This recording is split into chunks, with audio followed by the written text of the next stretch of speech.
Recently आपने इस topic के बारे में कई आर्टिकल्स देखे होंगे, बल्कि इस टॉपिक के बारे में पिछले कई सालों से बातचीत हो रही है कि इंडिया एक direct to mobile technology launch कर सकता है। ये टेक्नोलॉजी किसी रिवॉल्यूशन से कम नहीं है। करंटली दुनिया में ऐसा कोई भी देश नहीं है जो डायरेक्ट टू मोबाइल टेक्नोलॉजी को लॉन्च करने की प्लानिंग कर रहा है। जिस तरीके से यूपीआई जैसा सिस्टम जो फ्री ऑफ कॉस्ट और इजी टू यूज है, आपको भारत के अलावा कहीं और नहीं मिलेगा। तो इंडिया आज के समय जो प्लान कर रहा है डायरेक्ट टू मोबाइल सर्विसेज देने का, ये क्रांतिकारी होगा। सरकार आज के समय एक्सप्लोर कर रही है कि कैसे डायरेक्ट टू मोबाइल टेक्नोलॉजी को फोन पर यूज कर पाएं। इस टॉपिक को वर्ल्ड मीडिया भी कवर कर रहा है। रशिया टुडे की रिपोर्ट अगर आप देखें तो उसके अनुसार आपका स्मार्टफोन अब टीवी बन जाएगा, वो भी बिना इंटरनेट के।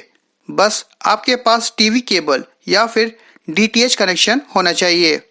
टेलीकॉम सेक्टर डेफिनेटली इसका विरोध करने वाली है, क्योंकि उनके रेवेन्यू पर इस टेक्नोलॉजी के द्वारा मार पड़ने वाली है। ये टेक्नोलॉजी रेडियो की तरह ऑलमोस्ट फ्री होगी। सेंट्रल गवर्नमेंट इसको लेकर क्या प्लान कर रही है, भारत पर इसका क्या असर होगा और किस प्रकार हमारी डेली लाइफ को ये टेक्नोलॉजी अफेक्ट करेगी, सभी के बारे में हम डिटेल में बात करते हैं।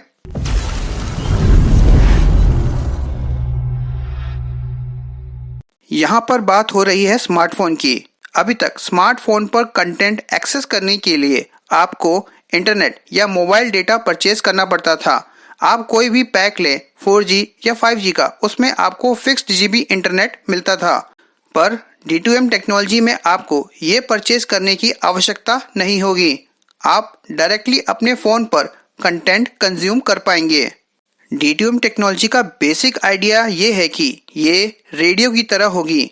रेडियो यूज़ करने के लिए आपको पैसे देने नहीं पड़ते, बस फ्रीक्वेंसी मैच की और आप कंटेंट को एंजॉय कर सकते हैं। उसी प्रकार से D2M टेक्नोलॉजी भी काम करेगी। यहाँ पे आप देख पाओगे ये IIT कानपुर, उसके अलावा प्रसार भारती का एक वाइट पेपर है D2M टेक्नोलॉजी पर।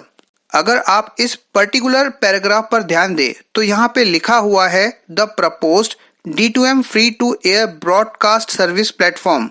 फ्री टू एयर की बात की जा रही है, यानी पैसे नहीं लगेंगे। इसी कारण से इसको रेवोल्यूशनरी माना जा रहा है। जो कंपनी मोबाइल के लिए इंटरनेट या डेटा सेल करती थी, उनका बिजनेस इस टेक्नोलॉजी के कारण एकदम बंद हो जाएगा। एक्चुअली टेलीकॉम कंपनीज इस आइडिया से ही इतना डरी हुई हैं कि अगर D2M टेक्नोलॉजी के अंतर्गत 526 से लेकर 582 मेगाहर्ट्ज पर डेटा ब्रॉडकास्ट किया जाए तो बिना मोबाइल इंटरनेट के लोग वीडियोस को एक्सेस कर पाएंगे, वो भी एकदम फ्री। तो फिर क्यों टेलीकॉम कंपनी से कोई भी महंगा डेटा पैक खरीदेगा? क्योंकि मैं आपको बता दूं, 80% लोग जो मोबाइल डेटा परचेज करते हैं वो ज़्यादातर वीडियोस कंजम्पशन पर ही फोकस होता है। तो आप यहाँ पे पढ़ पाओगे the proposed D2M free to air broadcast service platform may be enabled through public private partnership model. तो सरकार यहाँ पे एक्सप्लोर कर रही है कि एक पब्लिक प्राइवेट पार्टनरशिप मॉडल हो, जहाँ पे सरकार और प्राइवेट कंपनी दोनों मिलकर काम करें, ताकि ये फाइनेंशियली सेल्फ सस्टेनेबल हो। ऐसा नहीं है कि आपको इस प्लेटफॉर्म पर एड्स नहीं देखने को मिलेंगे। विदाउट एड्स रेवेन्यू जनरेट करना काफ़ी मुश्किल होगा, तो यहाँ पर एड्स जरूर होंगे। और अगर आप सोच रहे हैं कि क्या इस टेक्नोलॉजी के ज़रिए आप फ़ोन पर यूट्यूब और नेटफ्लिक्स टाइप OTT ऐप्स पर वीडियोस, मूवीज़ वगैरह देख पाएंगे, तो ऐसा नहीं है। अभी के लिए सिर्फ दूरदर्शन की बात चल रही है। अभी ऐसा नहीं है कि सारा इंटरनेट आपके फ़ोन पर आ जाएगा। आप नॉर्मल ब्राउजिंग यहाँ पे नहीं कर पाओगे और ना ही गूगल को एक्सेस कर पाओगे। अभी बात बस इतनी सी चल रही है, मान लो कोई लाइव क्रिकेट मैच चल रहा हो वर्ल्ड कप का, जहाँ पे इंडिया खेल रही हो, तो वैसे मैचेस D2M टेक्नोलॉजी के अंतर्गत आप एक्सेस कर सकेंगे। उसके अलावा दूरदर्शन के बहुत सारे चैनल यहाँ पे आ जाएंगे और सरकार के लिए ये बहुत ज़्यादा इम्पोर्टेंट भी है। सरकार यहाँ पे ये नहीं देख रही कि आपका मनोरंजन फ्री में हो रहा है या नहीं। सरकार को दो चीज़ें दिख रही हैं। पहली बात तो इससे भारत के दूर दराज एरियाज में एजुकेशनल वीडियोस भेज पाएंगे, और दूसरा मास पॉपुलेशन में इमरजेंसी मैसेज या फिर वार्निंग रिले करना। भारत की आबादी के हिसाब से बात करें तो सिर्फ 22 करोड़ लोगों के पास टीवी है, जबकि 90 से 100 करोड़ लोगों के पास स्मार्टफोन पहुंच चुका है। हिंदुस्तान में आप कई घर देखेंगे जहां पर कोई टीवी नहीं है। उन्होंने टीवी कभी परचेज ही नहीं किया, मगर स्मार्टफोन इतना सस्ता और इतना इम्पोर्टेंट है कि स्मार्टफोन तो हर लोगों के पास पहुंच चुका है।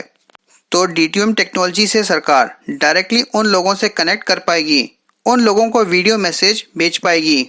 कल को भगवान ना करे कोई नया टाइप का पेंडेमिक आ गया, उससे रिलेटेड जानकारी देनी है लोगों को क्या करना चाहिए और क्या नहीं करना चाहिए है, डायरेक्टली लोगों के फ़ोन पर वीडियोस सरकार भेज पाएगी।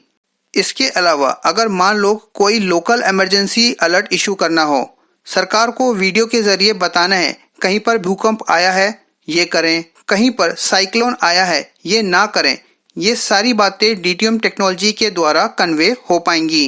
एक इंटरेस्टिंग बात बताता हूँ आपको इस टेक्नोलॉजी से। वैसे ये काफ़ी हल्की चीज़ है डीटीएम टेक्नोलॉजी के कंपैरिजन में, मगर सरकार ने रिसेंटली इस टाइप की चीज़ अटेम्प्ट की थी इमरजेंसी अलर्ट सर्विसेज से। हो सकता है कि ये मैसेज आपके फ़ोन पर आया हो अचानक से, इमरजेंसी अलर्ट सीवियर, फिर नीचे लिखा हुआ है यह एक टेस्ट अलर्ट था फ्रॉम डिपार्टमेंट ऑफ टेलीकम्युनिकेशन। हम बस अपनी टेक्नोलॉजी को टेस्ट कर रहे थे कि कल को अगर कोई इमरजेंसी आ गई तो डायरेक्टली आपके मोबाइल फ़ोन पर, चाहे आपके पास उस समय नेटवर्क हो या नहीं हो, क्या गवर्नमेंट डायरेक्टली आपके मोबाइल फ़ोन पर मैसेज सेंड कर पाएगी। तो इसका टेस्ट किया गया था। ये भी मैं कहूँगा कि काफ़ी हद तक इस टेस्ट का जो सोल था वो डीटीएम टेक्नोलॉजी से जुड़ा हुआ है। कल को मान लो भूकंप आ गया या कुछ और दिक्कत आ गई, कहीं पर साइक्लोन आने वाला है, तो वहाँ पर सरकार इस तरीके से इमरजेंसी अलर्ट डायरेक्टली आपके डिवाइस पर भेज पाएगी। अब यहाँ पे आप लोग पूछेंगे कि टेलीकॉम कंपनीज जो 5G और 4G डेटा बेचती है उनको घाटा हो जाएगा, तो ऐसा नहीं है। टेलीकॉम कंपनीज को डीटीएम टेक्नोलॉजी से लॉन्ग टर्म में फ़ायदा ही होगा। पूरे भारत में इस समय 4G की सर्विस है और कई सिटीज़ में 5G की भी सेवा स्टार्ट हो चुकी है, पर अभी भी लोग कंप्लेन करते हैं कि उनका इंटरनेट काफ़ी स्लो है। अगर आप इंटरनेशनल लेवल से कंपेयर करेंगे तो इंडिया में 4G और 5G की स्पीड काफ़ी कम है और इसका सबसे बड़ा कारण है कंजेशन। भारत में पॉपुलेशन बहुत ज़्यादा है पर उसके हिसाब से मोबाइल टावर नहीं है, जिसके कारण से आप लोग अपने फ़ोन पर फास्ट डेटा एक्सेस नहीं कर पाते हैं।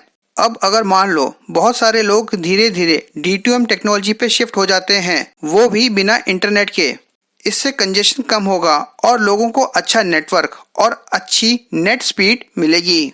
डीटीएम टेक्नोलॉजी के द्वारा गवर्नमेंट क्या कंटेंट लोगों तक पहुंचाती है, इसको लेकर गवर्नमेंट ने कोई भी पॉलिसीज अपनी अभी तक नहीं बनाई हैं, पर इतना ज़रूर है कि ये सर्विस भारत के कॉन्टेक्स्ट में बहुत ज़्यादा इम्पोर्टेंट है।